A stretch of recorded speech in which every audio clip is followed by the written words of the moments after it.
Hi everyone, welcome you all to the test series 2 of law. So today is our second law test. Test is of 40 marks. We are going to discuss the whole question, its solution one by one. Let's start with the first question. First question is referring to the provision of the Companies Act 2013. Examine the validity of the following cases. क्या matter है कि MNP limited having net worth of 120 crores wants to accept deposit from its member. They have approached you to advise them regarding this. MNP limited की 120 करोड़ की net worth है, public से उसको deposit लेनी है, तो आपको क्या एडवाइस देना है, क्या ले सकती है कि नहीं ले सकती है। तो सबसे पहले आपको उसके लिए डिपॉजिट की प्रोविज़न देखनी पड़ेगी। Section 73, 74 of the companies act जो डिपॉजिट्स और उससे एक्सेप्टेंस से रिलेटेड है, 73, 74 जो डिपॉजिट से रिलेटेड है और 76 जो डिपॉजिट एक्सेप्टेंस से रिलेटेड है, आपको उसमें क्या प्रोविज़न दी है।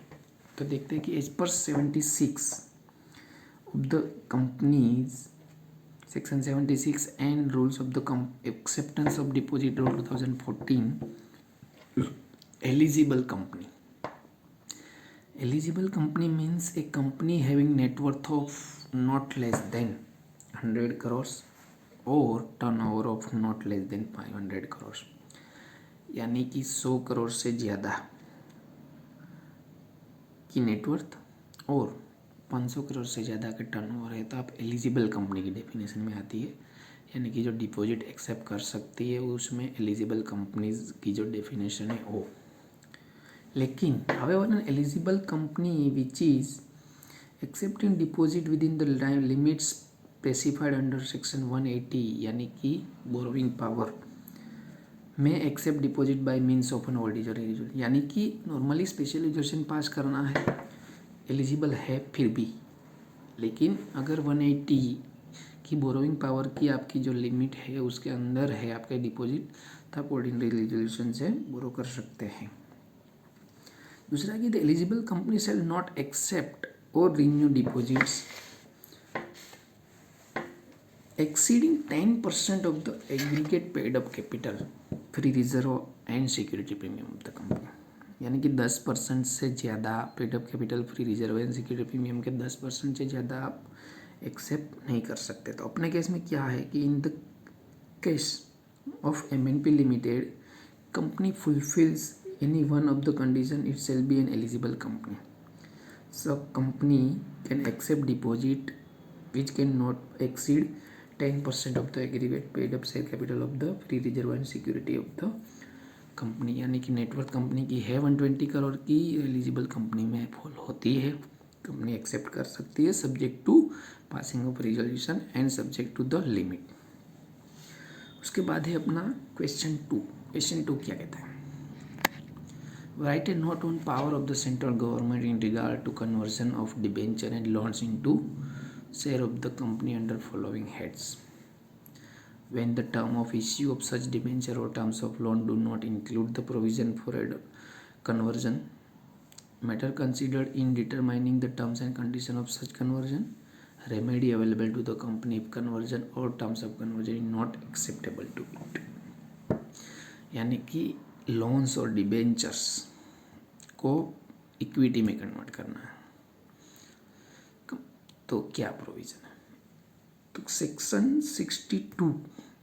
62 ऑफ द कंपनीज एक्ट क्या कहता है कन्वर्जन के बारे में, देखते हैं कि where any debenture have been issued और loans have been obtained from the government by a company, central government may if in its opinion it is necessary, यानी कि ये केस है रिलेटेड टू गवर्नमेंट से। अगर कंपनी लोन ले रही है तो गवर्नमेंट के पास क्या पावर है, वो चाहे तो वो लोन को इक्विटी में कन्वर्ट करा सकती है, तो उसके क्या पावर है वही देख रहे हैं कि in its opinion it is necessary public interest to do so by order direct that such debenture और loans can be converted into equity shares debenture और terms of such loans to do not include a term for providing for an option of the conversion. Sorry. दूसरा है कि in determining the terms and condition of such conversion central government shall have degree due regards to the following matters, यानी कि company की loan जो central government से या government से किसी से ली है, तो गवर्नमेंट अगर उसको इक्विटी में कन्वर्ट करना चाहती है तो उसको कुछ पॉइंट तो कंसीडर करनी पड़ेगी। क्या रिगार्ड्स, ड्यू रिगार्ड्स रहेगा, क्या फाइनेंशियल पोजीशन है कंपनी की, terms of issue of debenture क्या है, डिबेंचर या लोन जो भी आपने इश्यू की है उसके टर्म्स क्या है, रेट ऑफ इंटरेस्ट क्या पेबल है, पब्लिक इंटरेस्ट कितना इन्वॉल्व है, सच एडोरेटर एज में भी नेसेसरी। तो एक हिस्सा अपना दूसरा हुआ, यानी कि matters considered in determine. Third है कि रेमेडीज अवेलेबल। तो इन रेमेडी में क्या है कि if the terms and condition, अगर कन्वर्जन की जो कन्वर्जन की डिसाइड की है सेंट्रल गवर्नमेंट ने, ऑर्डर पास किया है, अगर वो आपको एक्सेप्टेबल नहीं है तो आपके पास 60 डेज की टाइम लिमिट है ट्रिब्यूनल में अपील करने की। यानी कि अगर गवर्नमेंट बोलती है कि हमारी लोन जो है उसको इक्विटी शेयर में कन्वर्ट कर दो, हमें आपकी कंपनी के शेयर दे दो, आपको एक्सेप्टेबल है, ठीक है, लोन को कन्वर्ट करके इक्विटी में कन्वर्ट कर दो। लेकिन अगर आप एग्री नहीं है तो आपको विद इन 60 डेज में ट्रिब्यूनल में एप्लीकेशन अपील फाइल करनी पड़ेगी, और उसके बाद ट्रिब्यूनल में जो डिसीजन होगा उस हिसाब से चलना होगा। तो अपना क्या है कि central government is fully empowered to convert the debenture of loan given by company to its share even if the terms of issue of debenture और loans do not included terms for providing for, यानी कि अगर terms जब debenture या loan ली तब भी लिखा नहीं था, ऐसी बात नहीं थी कि ये लोन कन्वर्ट करना है शेयर में, फिर भी गवर्नमेंट के पास पावर है कि वो उसको कन्वर्ट करा सकती है। उसके बाद है अपना question 3। Kumar limited declares A dividend for its share holder in AGM held on 27 September 2018, referring to the provision of the General Clause Act 1897 and Companies Act 2013, advise the dates during which Kumar Limited is required to pay the dividend. The dates during which Kumar Limited is required to transfer the unpaid or unclaimed dividend to the unpaid dividend account. ये है related to payment of dividend, its timeline and transfer of unpaid dividend to unpaid dividend account. तो companies act में क्या provision है, और general clause act का reference दिया है कि as per section 9 of the general clause act for computation of time the section state that the any legislation or regulation it shall be sufficient for the purpose of excluding the first in a series of days and including the last in series। यानी कि जहाँ पे भी time limit दी है days की कि with in 30 days करना है, विद इन 15 डेज करना है, विद इन 10, तो उसमें पहला दिन यानी कि जो दिन की इवेंट है उसको आप एक्सक्लूड करोगे और लास्ट दिन जो है उसको इंक्लूड करोगे। यानी कि आपकी 10 तारीख की AGM है, आपको रिजोल्यूशन पास करा डिविडेंड से डिक्लेयर कर दिया, तो लिखा है कि विद इन 5 डेज आपको डिविडेंड डिपॉजिट करना है डिविडेंड अकाउंट में जो ऑलरेडी आपको ओपन करना रखा हुआ। लेकिन वो 5 डेज कैसे काउंट हो गए, जिस दिन AGM पास किया उस दिन तो नहीं, पहला दिन एक्सक्लूड करके आपको 5 दिन करना है, यानी कि 11, 12, 13, 14 एंड 15, वो 5 दिन में आपको डिपॉजिट करनी है 10 तारीख की AGM। तो जनरल क्लोज एक्ट का रेफरेंस इसलिए दिया है कि आपको डेज कैसे काउंट करना है। अभी डिविडेंड से रिलेटेड क्या प्रोविजन है, अभी डिविडेंड उसने डिक्लेयर किया 27/9/2018 अंडर प्रोविजन ऑफ सेक्शन 127 जो डिविडेंड से रिलेटेड है। Company is required to pay declare dividend within 30 days from the date of declaration, यानी कि 28 तारीख से लेके 27/10, यानी कि 27 को आपने डिक्लेयर किया तो फर्स्ट डे एक्सक्लूड करना है, जैसे हमारी बात हुई, तो 28 से गिन के 28 सितंबर से लेके 27 अक्टूबर तक आपको ये पेमेंट कर देना है।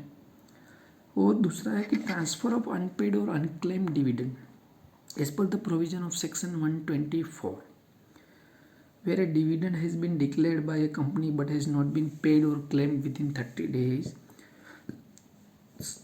through any shareholder entitled to payment of dividend, the company shall within 7 days from the date of expiry of the said period of 30 days, यानी कि 30 डेज एक्सपायर्ड हो रहे 27 तारीख को, transfer the total amount of dividend unpaid which remains to a special account to be opened by the company in that behalf in any scheduled bank to be called unpaid dividend account. Therefore, company shall transfer the unclaimed dividend within a period of 28 October 2018 to 3rd नवंबर, यानी कि 27 तारीख को 30 दिन खत्म होते हैं। 30 दिन में अगर आपका पेमेंट नहीं हो रहा है डिविडेंड का, तो जितना भी अनडिविडेंड है उसको विदिन 7 डेज आपको अनपेड डिविडेंड अकाउंट में ट्रांसफ़र कर देना है। तो 7 दिन की जो कैलकुलेशन है 28 से 3 नवंबर तक की होगी, यानी कि फर्स्ट डे एक्सक्लूड करोगे, लास्ट डे इंक्लूड करोगे। तो ये था थर्ड क्वेश्चन। अभी है अपना क्वेश्चन 4। क्वेश्चन 4 क्या है कि Big Limited has a paid up equity share capital in free reserve to the extent of ₹50 lakh. The company is planning to buy back share to the extent of ₹4,50,000. The company approach you for with regards to your advice. Is special resolution required? What is the time limit for completion buyback? And what should be the ratio of the aggregate debts to the paid up capital and free reserve after buyback?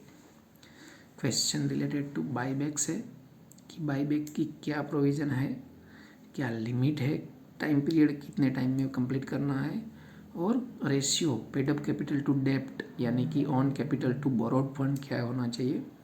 तो provision section 68 में दी है। देखते हैं अपने कि section 68 subsection 2 of the companies act deals with the condition required by buyback. तो buyback में क्या है, that company shall not purchase its own share or other specified security unless it's authorized by articles. Special resolution has been passed, except where the buyback is 10% or less of the total paid up capital of the free reserve of the company. Buyback has been authorized by the board by means of a resolution passed in meeting. यानी कि buyback आप कर सकते हो, article में authorise होना चाहिए, और अगर paid up capital of free reserve से 10% से कम है तो आपको स्पेशल रिजोल्यूशन यानी कि जनरल मीटिंग में पास करने की ज़रूरत नहीं है। बोर्ड रिजोल्यूशन से आप बाईबैक कर सकते हो। तो बोर्ड का अथॉरिटी, आर्टिकल की अथॉरिटी हो तो आप कर सकते हो। तो अपने केस में देखेंगे क्या है। अपने केस में है कि 50 लाख की कैपिटल फ्री रिजर्व है, उसका 10% होता है 5 लाख, लेकिन बाईबैक करने का जो प्लानिंग है वो 4.5 लाख का है, यानी कि 10% से कम है। तो स्पेशल रिजोल्यूशन की ज़रूरत नहीं पड़ेगी कि बोर्ड मीटिंग के रिजोल्यूशन से आर्टिकल में अथॉरिटी होनी चाहिए, कर सकते हैं। दूसरा है कि as per section 68 subsection 4 buyback shall be completed within period of 1 year, यानी कि from the dating of passing of special resolution और board resolution whichever is applicable to you, within 1 year आपको buyback complete करना पड़ेगा। और third है कि ratio. The provision also specified that the ratio of aggregate debts owned by the company after buyback is not more than twice the paid up capital and its free reserve. However central government may prescribe higher ratio of the डेब्ट for a class और classes of, यानी कि आपका ratio double से ज़्यादा नहीं होना चाहिए। 1 रुपये के कैपिटल में 2 रुपये से ज़्यादा डेप्ट नहीं होना चाहिए बाईबैक हो जाने के बाद। यानी कि आपको बाईबैक कंसीडर करते टाइम वो भी देखना पड़ेगा कि कैपिटल रिडक्शन हो जाएगी तो क्या रेशियो बढ़ जाएगा ट्वाइस से ज़्यादा, तो आप नहीं कर सकते हो। उसके बाद है अपना question 5, discuss the following situation in the light of deposit provision. यानी कि ये अगेन एक क्वेश्चन है डिपॉजिट का। Is contain in companies act and the companies acceptance of deposit rule is amended. Shivgar Readymade Garments Limited wants to accept deposit of 50 lakhs from its member for a tenure which is less than 6 months. It is possible. यहाँ पे है question related to time period. Deposit accept 6 महीने से कम period के लिए करना है, उसको 50 लाख की क्या कर सकती है, तो क्या प्रोविज़न है। सबसे पहले आपको प्रोविज़न ही देखनी पड़ेगी। प्रोविज़न है according to rule 3, company is not permitted to accept और renew deposit which is repayable on demand और in less than 6 month. Further the maximum period of acceptance of deposit can not exceed 36 month, यानी कि 6 month से कम की और 36 month से ज़्यादा की डिपॉजिट नॉर्मल कोर्स में कंपनी एक्सेप्ट नहीं कर सकती। लेकिन such deposit shall not exceed 10% of the aggregate of paid up share capital of the free, जैसे हमने आगे देखा कि 10% से ज़्यादा की नहीं कर सकते। Such deposits are repayable only after 3 months from the date of such deposit renewal. However is an exception to this rule, यानी कि एक एक्सेप्शन है for the purpose of meeting any of its short term requirement fund of the company is permitted to accept और renew deposit for a period earlier than 6 months subject to condition that, कि कुछ condition है उसके अंदर company 6 month से कम की भी deposit accept कर सकती है, उसकी शॉर्ट टर्म फंड्स के रिक्वायरमेंट के लिए कर सकती है। In the given case it want to accept deposit can do so if it justify that the deposits are required for the purpose of meeting any of the short term requirement of the funds but no case deposit shall exceed 10%, यानी कि company 6 month से कम के लिए करना चाहती है, कर सकती है, लेकिन उसको प्रूव करना पड़ेगा कि ये कंपनी के शॉर्ट टर्म फंड की रिक्वायरमेंट के लिए है और कोई पर्पज से नहीं है। उसके बाद है अपना question 6, what is the meaning of service by post as per the provision of general clause act 1897। General clause act service by post, जैसे आप एक्ट में देखोगे लॉ सब्जेक्ट में काफ़ी सारी जगह पे लिखा होता है कि कोई नोटिस सर्व करना है, कोई डॉक्यूमेंट सर्व करना है, सर्विस बाय पोस्ट ऐसे करके लिखा हुआ। तो पोस्ट यानी क्या, मीनिंग क्या उसका, तो जनरल क्लॉज में लिखा है section 27 of general clause act, where any legislation or regulation requires any document to be served by the post then unless different intention appears service shall be deemed to be properly addressing, prepaying and posting by registered post, यानी कि अगर कुछ specify नहीं किया है, specifically नहीं लिखा है और सर्विस बाय पोस्ट लिखा है, तो इसका मीनिंग यही है कि प्रॉपरली एड्रेस करके प्रीपेड यानी कि आप ही पेमेंट करोगे और रजिस्टर्ड पोस्ट से करोगे, ये सर्विस बाय पोस्ट का जनरल मीनिंग है। Letter containing the document have been effected at the time at which the letter would have been deliver in the ordinary course of post. So हम आगे के देखते हैं एमसीक्यूज क्या है। MCQ where by an enactment now in force or hereafter to be in force any duty of customs or excise or in nature thereof is leviable on any given quantity by weight, measure or value of the goods or merchandise, then a likely duty is leviable according to the same rate on any greater quality, lesser quality, either A or B, none of the।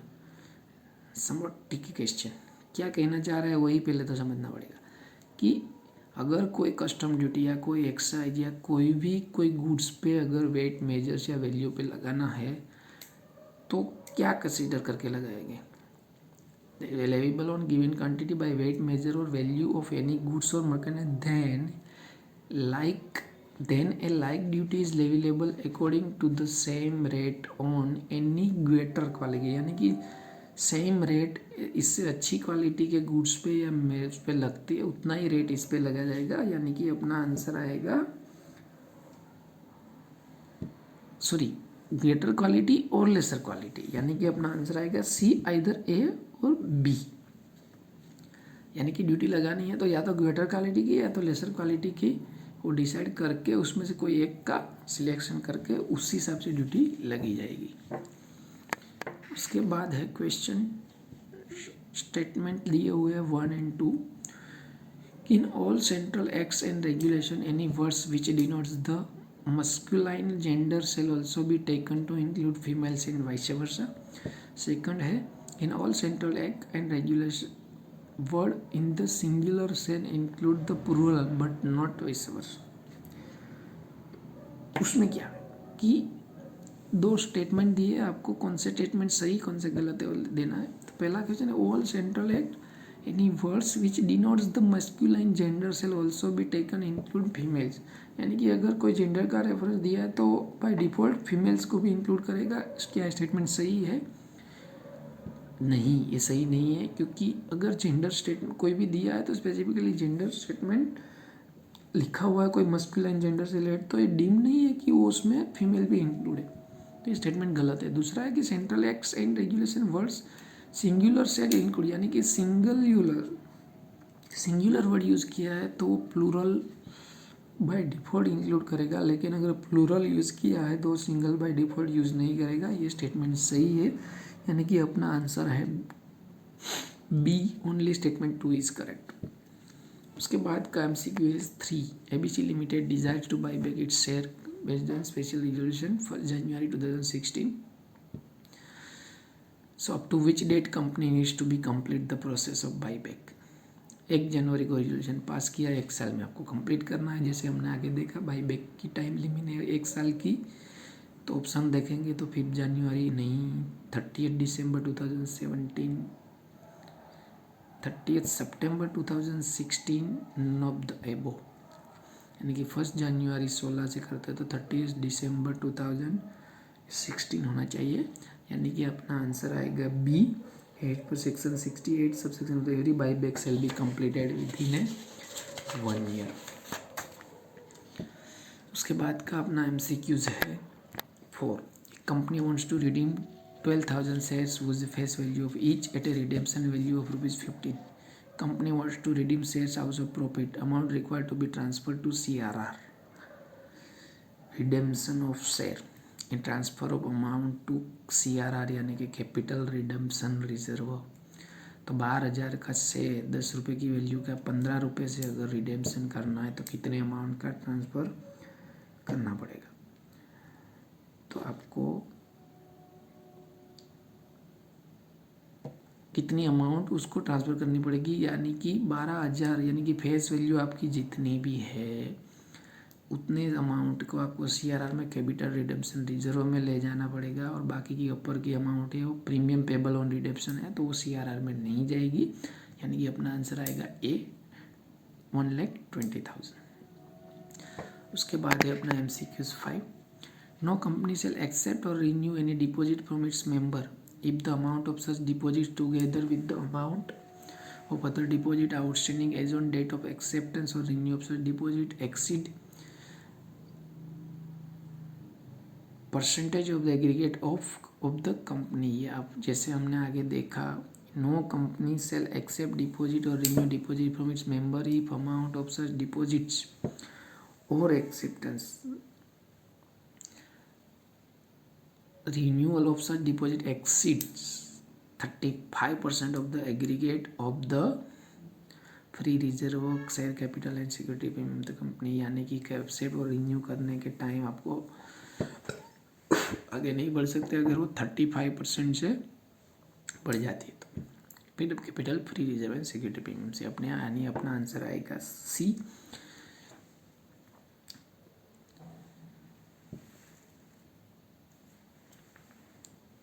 उसके बाद है अपना MCQs number 6. A sum not less than of deposit during in current year plus in next financial year shall be deposited in deposit repayment reserve account at scheduled bank। यानी कि कितनी amount अगर आपकी deposit mature हो रही है 1 साल में और अगले साल में, तो कितनी अमाउंट की डिपॉजिट आपको डिपॉजिट रिडम्पशन रिजर्व में रिजर्व रख देनी है एट द शेड्यूल बैंक में अकाउंट खुलवाना है। तो इसकी प्रोविज़न है अपनी 15% की, यानी कि आपकी 100 रुपये की डिपॉजिट एक्सपायर मैच्योर हो रही है प्रीपेमेंट के लिए, तो आपको 15 रुपये शेड्यूल बैंक में as a deposit redemption reserve में डालने पड़ेंगे, यानी कि एक स्पेसिफिक अमाउंट आपको साइड लाइन करनी है रिडम्पशन के लिए। उसके बाद है अपना MCQs last 7. XYZ Limited is a public limited company having net worth of ₹80 crore and turnover of ₹100 crore. Whether company eligible to accept deposit? 80 crore की नेटवर्थ है और टर्नओवर है 400 करोड़ की, तो क्या कंपनी एलिजिबल कंपनी की डेफिनेशन में फॉलो हो रही है?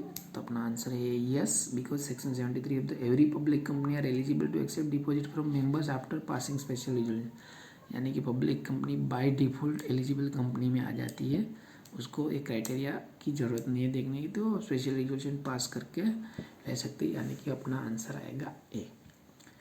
तो ये थी अपनी टेस्ट 2 लॉ की। तो क्वेश्चन समझ लिया जैसे आपने सॉल्यूशन किया, होप आपको समझ में आया होगा कैसे आपको एग्जाम में लिखना है। क्वेश्चन पढ़ो, सोचो कौन सी प्रोविज़न एप्लीकेबल होगी, फिर आपको इजीली फैक्ट लिख के केस के कंक्लूजन लिख के आंसर लिखना है। प्रोविज़न हाईलाइट करो क्या एप्लीकेबल हो रही। सो ये था अपनी सेकंड सीरीज। मिलेंगे अगली टेस्ट में। Thank you so much.